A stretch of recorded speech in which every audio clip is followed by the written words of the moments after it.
조선 땅에 평생 자식 한 번 품어보지 못하고 홀로 늙어간 여자가 있었어요. 그 여자가 세상에 남긴 거라곤 낡은 주막 하나하고 거기서 끓이던 국밥 한 그릇이 전부였는데요. 그런데 말이에요. 그 국밥 한 그릇이 한 사람의 인생을 통째로 바꿔놓았답니다. 한양 남대문 밖 저작거리는요. 하루도 조용한 날이 없는 곳이었어요. 새벽부터 지게꾼들이 짐을 나르고 보따리 장수들이 목청껏 소리를 지르고 양반댁 하인들이 코를 틀어막고 그 사이를 비집고 다니는 그야말로 사람 냄새 물씬 풍기는 그런 곳이었죠. 그 복잡한 저작거리 한켠에 낡은 초가 한 채가 있었습니다. 점순네 주막이었어요. 점순. 그게 그 여자 이름이었는데요. 사실 본명이 따로 있는지 없는지 동네 사람 중에 아는 이가 아무도 없었어요.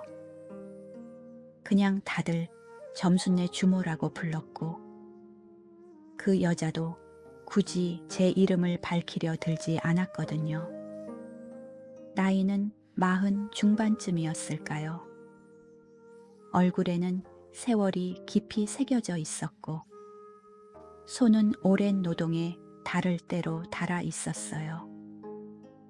그런데 허리만큼은 언제나 꼿꼿했습니다. 쉽게 굽힐 허리가 아니었어요. 눈빛은 또 어찌나 날카롭던지 마주치면 꿰뚫어 보는 것 같아서 함부로 눈을 못 마주쳤다고 했어요. 웃음은 좀처럼 보이지 않았습니다. 말수도 적었고요. 그래서 동네 안악들 사이에서는 이런 말이 돌았죠. 저 여자는 참 전기 없어. 어쩜 저리 싸늘할꼬. 그런데 말이에요. 이상한 게 있었어요. 그렇게 싸늘하다라는 말을 들으면서도 아무도 점순네 주막을 외면하지는 않았거든요. 왜냐고요? 밥이 맛있었거든요. 아니, 그냥 맛있는 게 아니라요. 그 집 국밥 한 그릇을 먹고 나면 왠지 모르게 마음이 다독여지는 느낌이 들었어요. 뭉클하고 따뜻하고 배만 부른 게 아니라 가슴까지 그득해지는 그런 느낌이요. 사람들은 그 이유를 몰랐어요. 그냥 맛있다고만 했죠. 그런데 그 국밥 맛에는 이유가 있었어요. 점순이 살아온 세월이 그 속에 다 녹아 있었거든요. 점순의 삶은 처음부터 쉬운 게 없었어요. 경기도 어느 작은 시골 마을에서 태어났는데 어릴 때 일찌감치 부모를 잃었어요.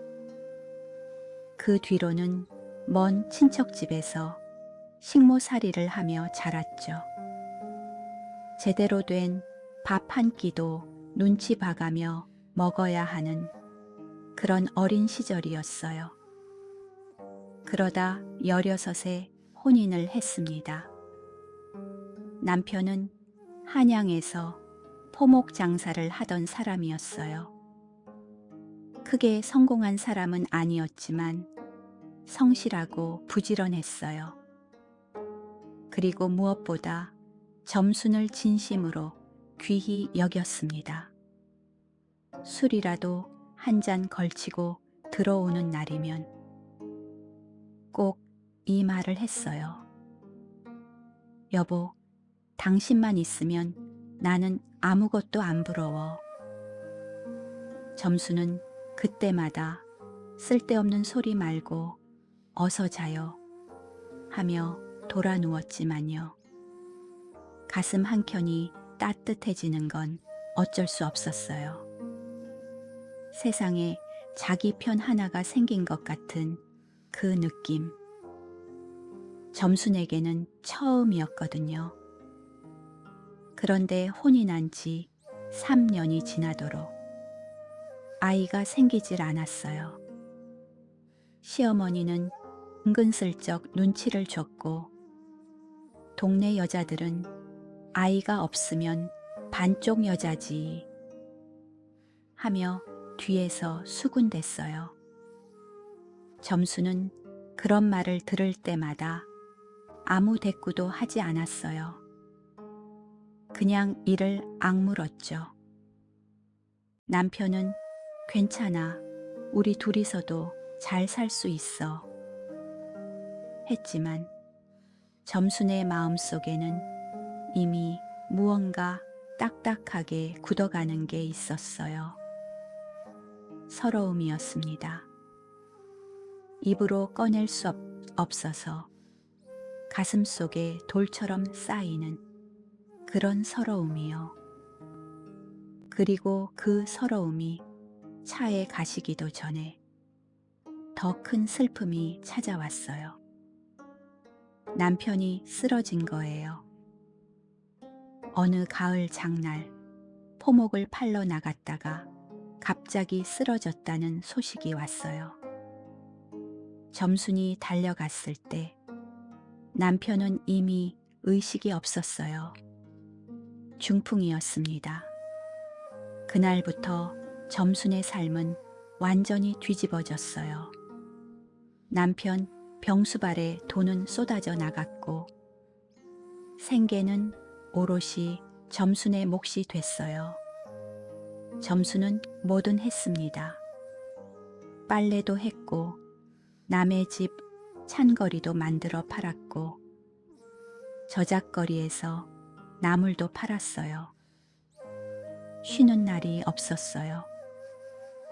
쉬면 돈이 끊기고 돈이 끊기면 남편 약이 끊기는 거니까요. 그러다 어느 날 주막 한 켠을 빌려서 국밥을 끓이기 시작했어요. 손이 야무지고 음식 솜씨가 남달랐거든요. 사람들 입소문이 나면서 조금씩 손님이 늘었어요. 그렇게 3년을 버텼습니다. 3년을 버티는 동안 남편은 세상을 떠났어요. 점순 나이 26이었습니다. 장례를 치르고 집에 돌아온 날 밤이었어요. 점순은 혼자 빈 방에 앉아 아무것도 못하고 그냥 있었어요. 눈물도 안 나왔어요. 그냥 멍했습니다. 이제 나는 뭘로 사나? 그 말이 혀끝까지 올라왔다가 그냥 도로 들어갔어요. 입 밖으로 꺼내면 정말로 무너질 것 같았거든요. 그래서 꾹 참았어요. 점수는 그날 밤 한숨도 못 자고 그냥 앉아 있다가 새벽 달기 울 무렵에야 몸을 일으켰어요. 그리고 부엌으로 들어갔습니다. 솥에 불을 올렸어요. 국을 끓이기 시작했어요. 우는 대신 국을 끓였어요. 무너지는 대신 솥 뚜껑을 열었어요. 그게 점순이라는 여자가 살아남는 방식이었습니다. 세월이 흘러 점순은 저작거리에 작은 주막을 하나 얻었어요. 혼자서 다 했습니다. 새벽 4시에 일어나 사고를 고고 밥을 안 치고 반찬을 장만했어요. 밤 10시가 넘어야 문을 닫았고요. 쉬는 날이 없었어요. 몸이 나만하지 않았지만 멈출 수가 없었어요. 멈추면 생각이 났거든요. 남편 생각, 아이 없는 서러움, 아무도 없이 혼자인 밤들. 그 생각들이 밀려올까봐 더 열심히 움직였어요. 그 주막엔 별의별 사람이 다 왔어요. 한양 구경 온 시골 촌부도 오고, 외상 밥 먹으러 오는 지객꾼도 오고, 길을 잃은 나그네도 왔어요. 점수는 누구한테나 똑같이 퉁명스러웠어요. 친절한 척 안 하댔고 말을 걸지도 않았어요. 그런데 돈 없다는 사람한테는 꼭 아무 내색 없이 국밥 한 그릇을 내밀었어요. 먹고나 가소. 그게 전부였어요. 감사 인사도 필요 없었고 사연도 듣고 싶지 않았어요. 그냥 먹고 가면 그만이었습니다. 그러던 어느 해 늦가을이었어요. 저자 한쪽 구석에서 울음소리가 들려왔어요. 사람들이 힐끔힐끔 쳐다보다가 그냥 지나쳤어요. 점순도 처음엔 못 본 척 했어요. 제 살기도 바쁜데 남 사정까지 챙길 여유가 없었거든요. 그런데 장이 파하고 거리가 한산해진 뒤에도 그 울음소리가 멈추지를 않는 거예요. 점수는 결국 행주치마에 손을 닦으며 그쪽으로 걸어갔어요. 거기 있던 건 소녀였어요. 12살이나 됐을까요? 아니, 그보다 더 어려 보였어요. 얼굴에는 때가 꼬질꼬질하게 낀 채로 머리카락은 헝클어지고 신발도 없이 맨발로 차가운 돌바닥에 쭈그려 앉아 있었어요. 옷은 누더기나 다름없었고요. 소녀는 누가 오는지도 모르고 무릎에 얼굴을 파묻고 훌쩍훌쩍 울고 있었어요. 점수는 그 앞에 서서 낮은 목소리로 물었어요. 이놈아, 왜 우느냐? 소녀가 화들짝 고개를 들었어요. 눈이 퉁퉁 부어 있었어요. 무서워서 몸을 잔뜩 웅크린 맞을까봐 겁먹은 짐승 같은 눈이었어요. 이름이 뭐냐? 옥이라 하옵니다. 목소리가 모기만 했어요. 어디서 왔냐? 충청도에서 왔사옵니다. 부모는? 소녀의 눈에 다시 눈물이 차올랐어요. 아무 말도 하지 않았어요. 점수는 그것만으로 충분히 알았어요. 더 묻지 않았어요. 그냥 돌아섰어요. 그리고 잠시 후 국밥 한 그릇을 들고 다시 왔어요. 먹어라. 소녀가 멍하니 국밥을 바라봤어요. 어서 먹으라고. 그제야 소녀가 숟가락을 들었어요. 한 숟가락, 두 숟가락. 그러더니 갑자기 엉엉 울기 시작하는 거예요. 밥을 먹으면서 우는 거예요. 점수는 아무 말도 하지 않았어요. 옆에 그냥 쭈그리고 앉아서 지켜봤어요. 소녀가 다 울고 나서야 물었어요. 갈 데는 있냐? 소녀는 고개를 저었어요. 점수는 한참 침묵했습니다. 속으로는 얼마나 많은 생각이 지나갔을까요? 쓸데없는 일에 엮이지 말자. 나도 내 한 몸 건사하기 힘들다. 이 아이가 내 알바가 아니다. 그런 생각들이요. 그런데 입에서 나온 말은 달랐어요. 그럼 오늘 밤은 우리 집에 자거라. 그 오늘 밤이 사흘이 됐어요. 사흘이 한 달이 됐고요. 그리고 한 달이 그냥 눌러 앉음이 됐습니다. 나중에 알고 보니 오기는 노비 출신이었어요. 충청도 어느 양반집에서 종으로 살았는데 주인이 빚을 갚지 못하자 빚쟁이한테 팔려나갈 처지가 됐어요. 무서워서 도망쳤고 무작정 한양으로 올라왔다가 아무것도 모른 채 저작거리를 헤매고 있었던 거예요. 11살짜리가 혼자서 그 먼 길을 걸어온 거였어요. 점수는 그 사연을 듣고 오랫동안 말이 없었어요. 그러더니 부엌으로 들어가서 솥을 닦기 시작했어요. 그게 점순 방식이었어요.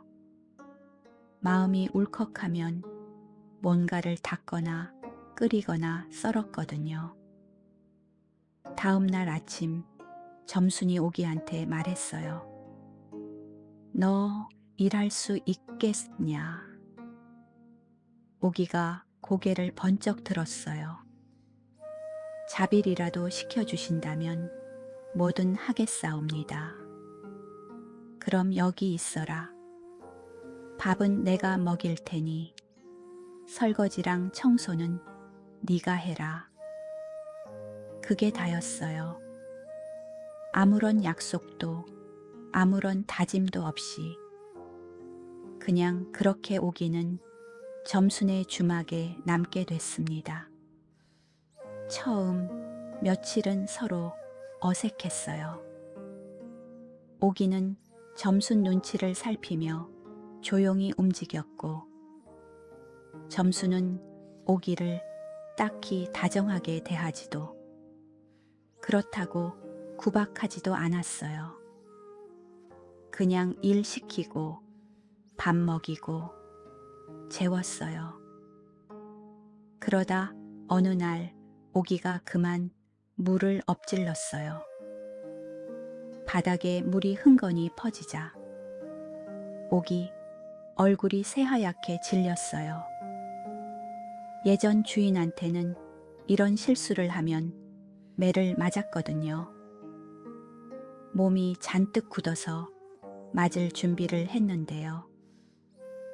점수는 그냥 걸레를 가져와서 닦기 시작했어요. 어서 도와라. 그게 전부였어요. 혼도 안 냈고 눈도 안 흘겼어요.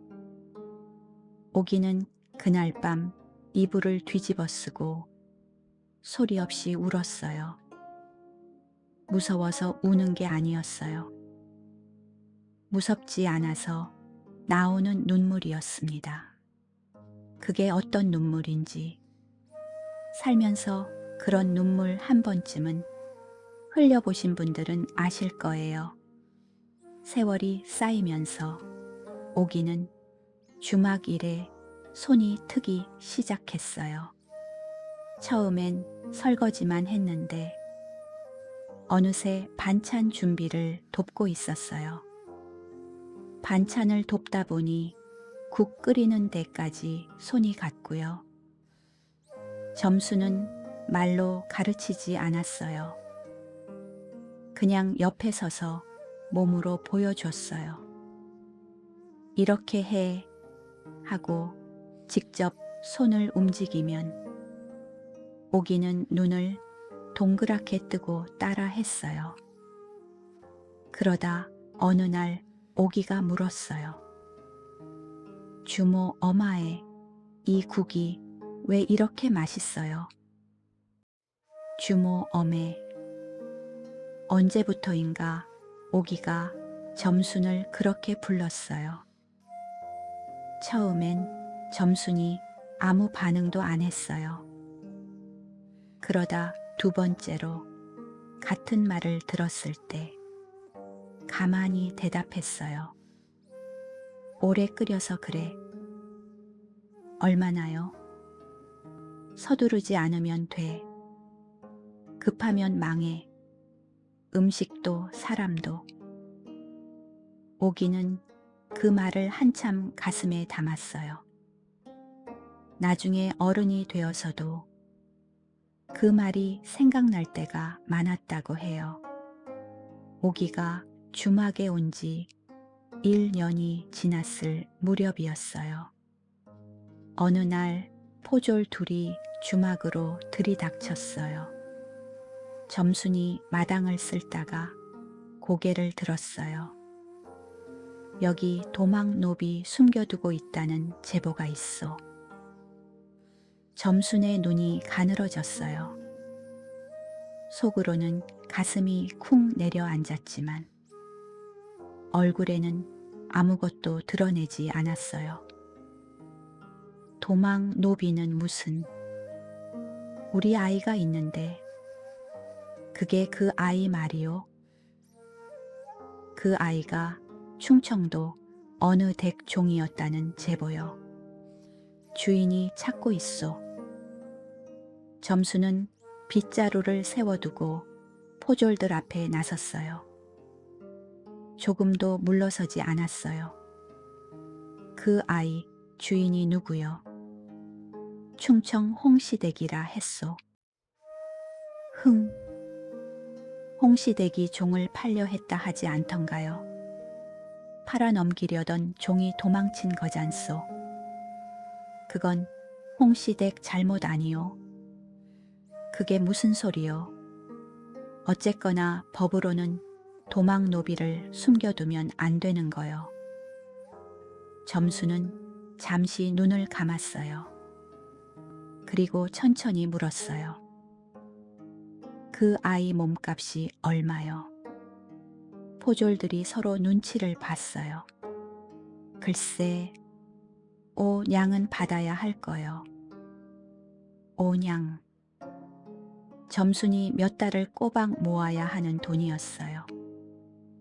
그 돈이면 겨울 땔감도 사고 쌀도 넉넉히 쟁여둘 수 있었어요. 점수는 잠시 아무 말도 하지 않았어요. 그러더니 안방으로 들어갔어요. 한참 만에 나왔을 때 손에는 동구러미가 들려 있었어요. 5냥이었어요. 장롱 깊숙이 묵혀두었던 비상금이었습니다. 여기 5냥이요. 홍시댁에 전하시오. 그 아이 몸값 치렀으니 이제부턴 내 아이요. 포졸들이 돈을 받아 들고는 어물쩍 나갔어요. 점수는 그들이 사라질 때까지 마당에 꼿꼿이 서 있었어요. 그리고 돌아서서 다시 빗자루를 들었어요. 오기는 부엌 문틈으로 그 모든 걸 다 보고 있었어요.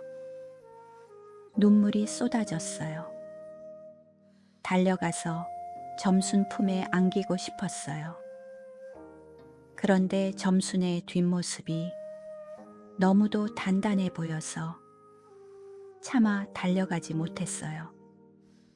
그냥 그 자리에 주저앉아서 소리 없이 울었습니다. 그날 저녁 밥상머리에서 오기가 말했어요. 주모 엄하에 고맙습니다. 점수는 밥을 떠먹으며 받아쳤어요. 국이 식는다. 어서 먹어. 그게 전부였어요. 그런데 오기는 알았어요. 그 말 속에 뭐가 담겨 있는지. 고맙긴 뭘. 당연한 거야가 가 담겨 있었고 앞으로도 걱정 말아라가 담겨 있었어요. 말로는 절대 못하는 사람이지만 그 짧은 말 한마디 안에 전부 들어 있었어요. 세월은 또 흘렀어요. 오기가 18이 됐어요. 어느새 제법 의젓한 아가씨가 됐더라고요. 밥도 잘 지었고 국도 잘 끓였고 손님들한테도 싹싹하게 대했어요. 주막이 오기 덕분에 훨씬 환해졌다고 동네 사람들이 입을 모았어요. 점수는 그런 말을 들을 때면 꼭 쓸데없는 소리들 하고 있어 하며 손을 내저었지만요. 입가에 뭔가 스치는 게 있었어요. 그즈 모기한테 혼담이 들어왔어요. 인근에서 소목장 일을 하는 총각이었는데 성실하고 부지런하다는 평이 자자했어요. 오기가 얼굴을 빨갛게 물들이며 점순한테 말했어요. 주모 엄마의 생각은 어떠세요? 점수는 한참 말이 없었어요. 속으로는 얼마나 많은 말이 오갔을까요? 보내기 싫었을 거예요. 오기 없는 주막이 어떨지, 다시 혼자가 되는 밤들이 어떨지, 그게 다 느껴졌을 거예요. 근데 그 마음을 한마디도 안 꺼냈어요. 내 생각은 어떠냐? 저는 좋습니다. 그럼 됐다. 오기가 울컥해서 말했어요. 주모 엄마에는 어떠세요? 제가 가면 혼자 다 하셔야 하는데. 점순이 오기를 바라봤어요. 그 눈빛 안에 무언가 깊고 따뜻한 게 지나갔어요. 나는 원래 혼자였어. 네가 오기 전에도 혼자였고 네가 가도 혼자야. 걱정 말고 잘 살거라.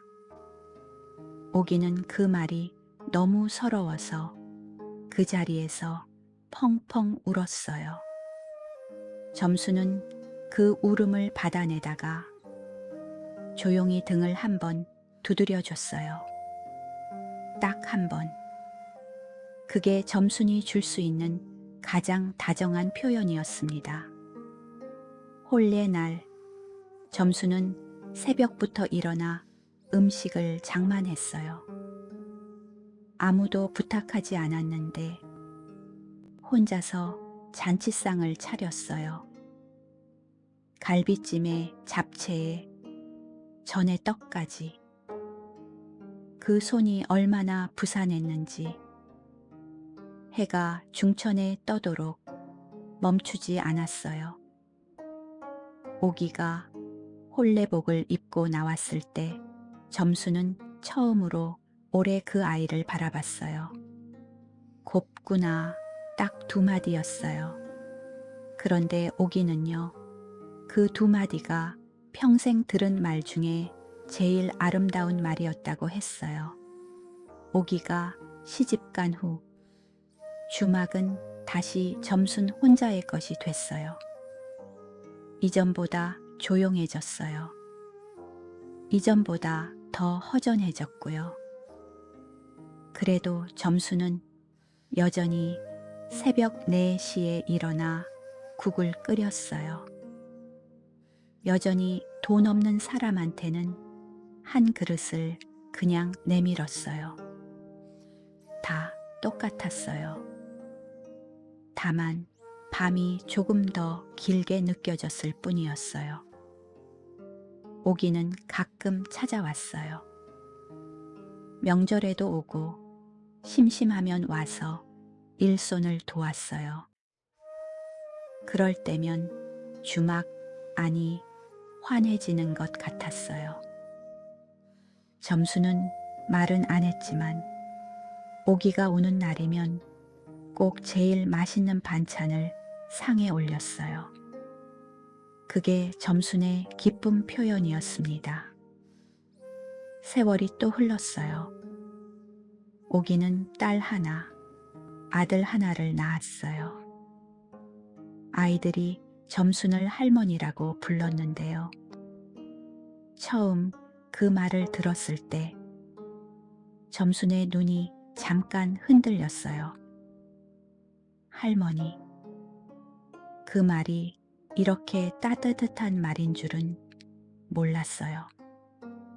남의 집 손자 손녀지만 그 아이들이 주막 마루에서 뛰어놀 때면 점수는 자꾸만 그쪽을 바라보게 됐어요.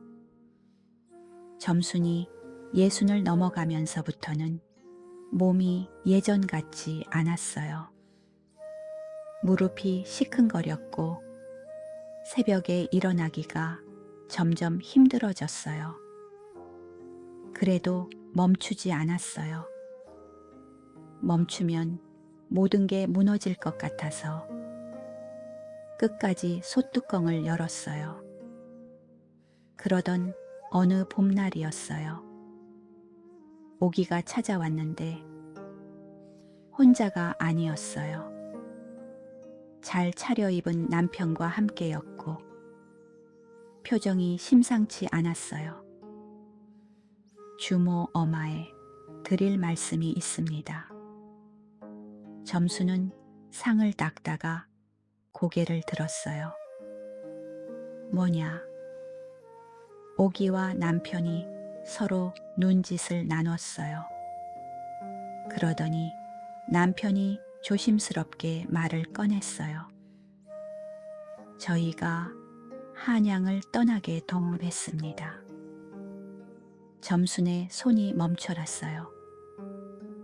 어디로? 평안도입니다. 거기 목자의 사업이 크게 열리는 곳이 있어서 기회를 잡아보려 합니다.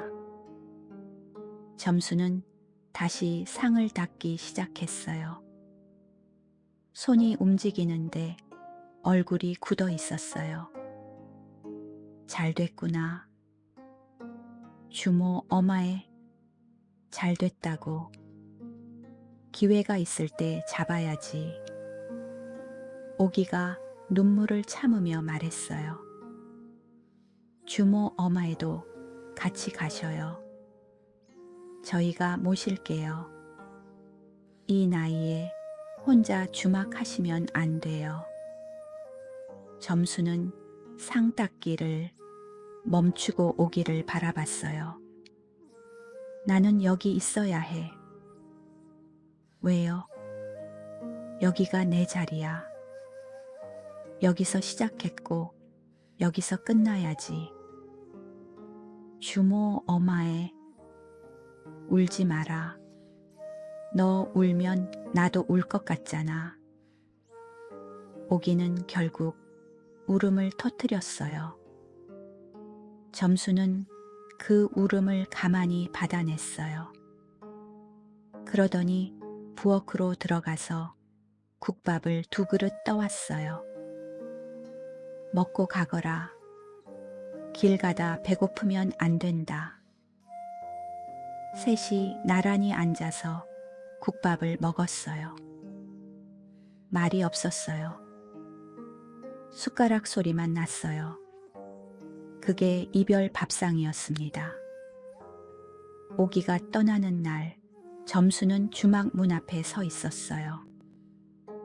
짐수레가 저작거리를 빠져나갈 때 오기가 뒤를 돌아봤어요. 점수는 손을 흔들지 않았어요. 그냥 서 있었어요. 꼿꼿이 단단하게. 그게 점순의 작별 인사였어요. 수레가 골목 모퉁이를 돌아 사라지고 나서야 점수는 주막 안으로 들어왔어요. 부엌으로 갔어요. 솥을 올렸어요.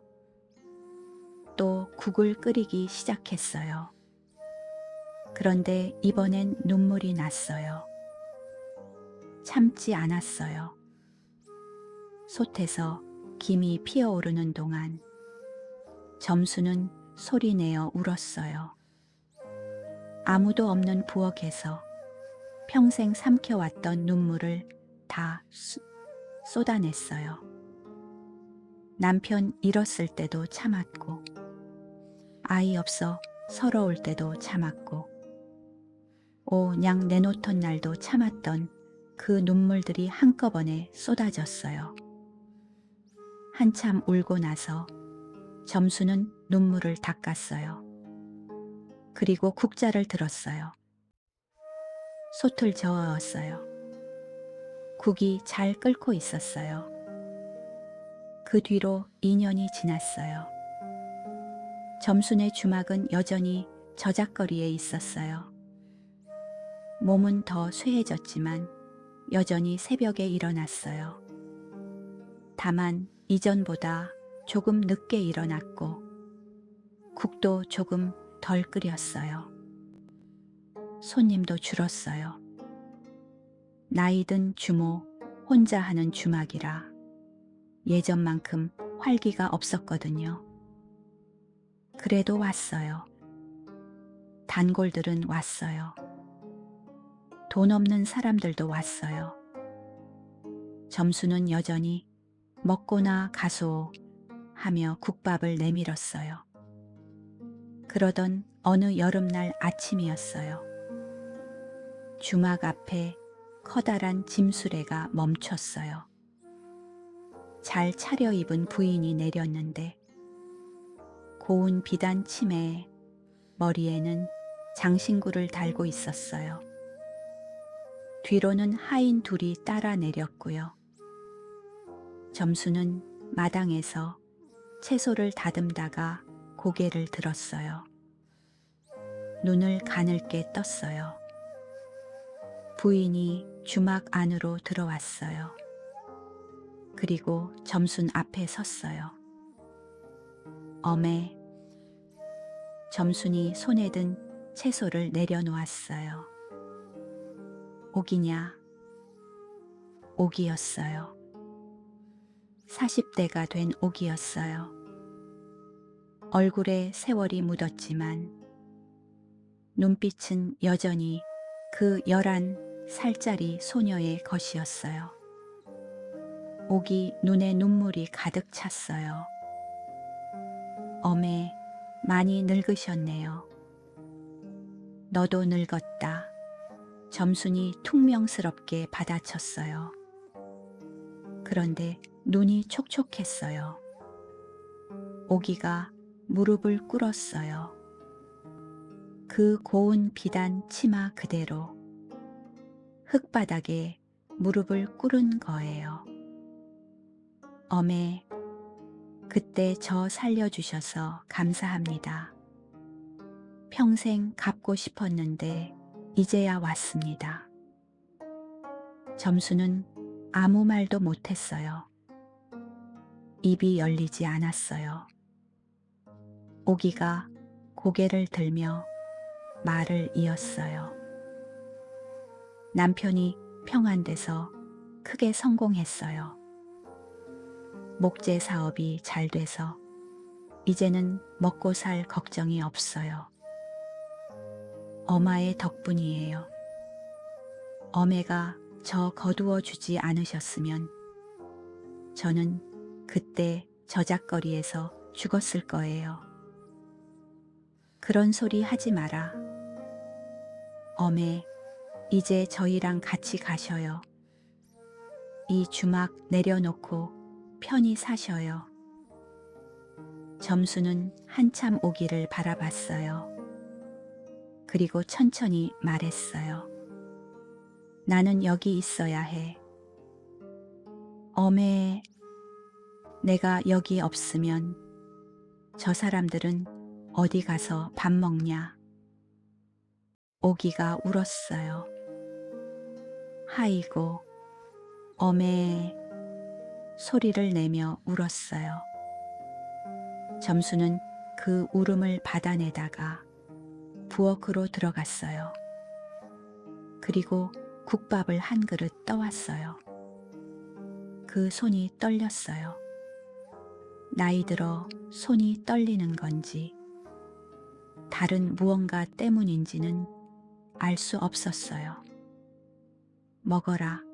먼 길 왔으니 배고플 거다.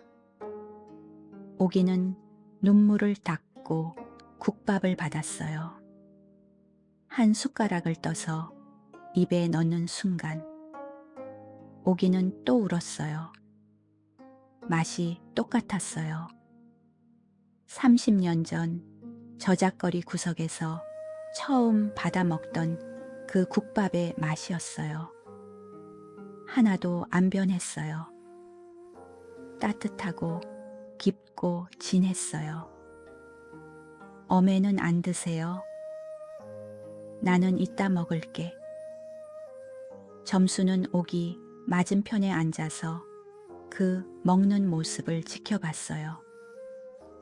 처음 국밥을 먹이던 날처럼 그냥 가만히 지켜봤어요. 그때는 낯선 소녀였고 지금은 제 아이 같은 여자였어요. 오기가 다 먹고 나서 조용히 말했어요. 어메, 저 이름 기억하세요? 처음에 제 이름 물어보셨잖아요. 오기지.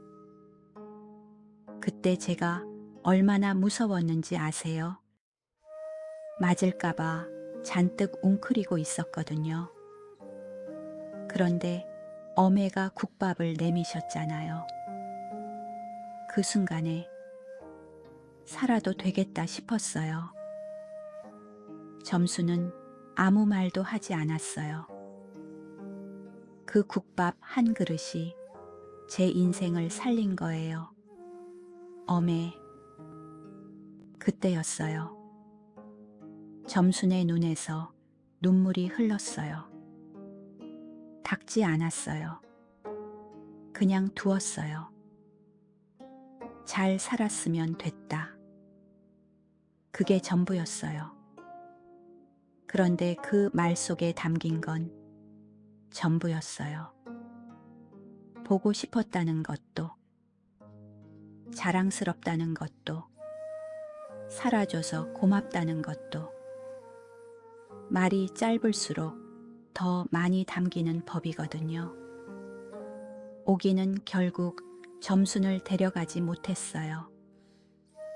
점순은 끝까지 그 주막을 지켰어요. 다만 그날부터 오기가 자주 올라왔어요. 한 달에 한 번씩 한양에 올라와 일을 도왔고, 겨울이면 땔감을 보내왔고, 명절이면 아이들을 데리고 왔어요. 주막이 다시 환해졌어요. 점순이 세상을 떠난 것은 그로부터 5년 뒤 봄날 아침이었어요. 새벽에 국을 올려놓고 방에 들어가 잠깐 누웠다가 그대로 일어나지 않았어요. 부엌에서는 국이 끓고 있었어요. 솥에서 김이 피어올랐어요. 오기가 달려왔을 때 주막 안에는 국 냄새가 가득했어요. 오기는 그 냄새에 무릎이 꺾였어요. 마루에 주저앉아 한참을 울었어요. 그 국 냄새가 점순이었어요. 따뜻하고 깊고 진한 그 냄새가 평생 말 대신 밥으로 사랑을 표현했던 그 여자였어요. 장례를 치르고 나서 오기는 주막 문을 닫지 않았어요.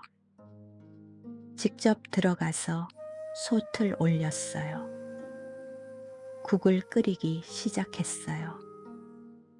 점순에게 배운 대로 서두르지 않고 오래 천천히 그리고 저작거리 사람들한테 국밥을 나눴어요. 드시고 가세요. 돈 없는 사람한테는 그냥 내밀었어요. 먹고나 가세요. 그게 점순의 말이었어요. 이제는 오기의 말이 됐어요. 국밥 한 그릇이 한 생명을 살렸고 그 생명이 또 누군가를 살렸어요. 이름도 제대로 알려지지 않은 한 과부 주모가 조선 땅 저작거리에 남긴 건 그거였어요. 소트 하나, 국자 하나, 그리고 식지 않는 국밥 한 그릇. 말보다 따뜻하고 눈물보다 깊은 그 한 그릇이 세상 어딘가에서 아직도 끓고 있습니다.